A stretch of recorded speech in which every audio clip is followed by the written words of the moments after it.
साथी, आज खाजा खाना कहाँ जाने त? आज म जान भ्याउँदिनँ यार। ब्याङ्क जानु छ। यहाँ मोबाइल मनीको पासवर्ड बिर्सिएर रिसेट गर्न जानुपर्ने हो। त्यतिको लागि किन ब्याङ्क जाने? अहिले यहीँबाट हुन्छ नि। लौ मोबाइल मनी खोल त। हो र? लौ कसरी गर्ने भन त। फर्स्टमा मोबाइल मनीमा लगइन मेन्युको तल भएको register/activate or forgot पासवर्डमा जाने। त्यसमा आएको अप्सनहरू मध्ये फरगट पासवर्ड भन्ने अप्सन चुज गर्ने। अनि आफ्नो खातामा प्रयोग हुने मोबाइल नम्बर राखेर कन्टिन्यू गर्ने।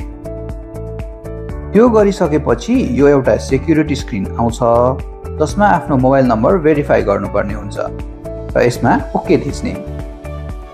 अब आफै फोनको एसएमएस एप खुल्छ र त्यसमा एउटा सेक्युरिटी कोड पहिल्यै आएर बसेको हुन्छ।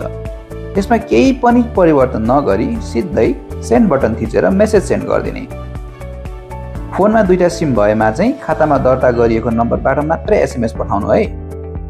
त्यो एसएमएस पठाउन साथ फेरि मोबाइल मनी एपमा रिडाइरेक्ट हुन्छ र मोबाइलमा एउटा ओटिपी कोड आउँछ र त्यो ओटिपी मोबाइल मनीमा राखेर कन्टिन्यू थिच्ने। अब आफ्नो ब्याङ्क अकाउन्ट नम्बर राख्ने अनि आफूले पहिल्यै छानेको सेक्युरिटी क्वेसनहरूको जवाफ पनि दिनुपर्ने हुन्छ। यति गरिसकेपछि भने नयाँ पासवर्ड राख्ने ठाउँ आउँछ। त्यसमा एउटा स्ट्रङ पासवर्ड राख्ने जसमा कम्तीमा पनि एउटा नम्बर, एउटा क्यापिटल लेटर र एउटा स्पेशल क्यारेक्टर हुनुपर्छ। नयाँ पासवर्ड राखेर फेरि कन्टिन्यू थिच्ने। लास्टमा अब आफ्नो 4 अङ्कको ट्रान्ज्याक्सन पिन पनि नयाँ राख्ने र कन्टिन्यू गर्ने।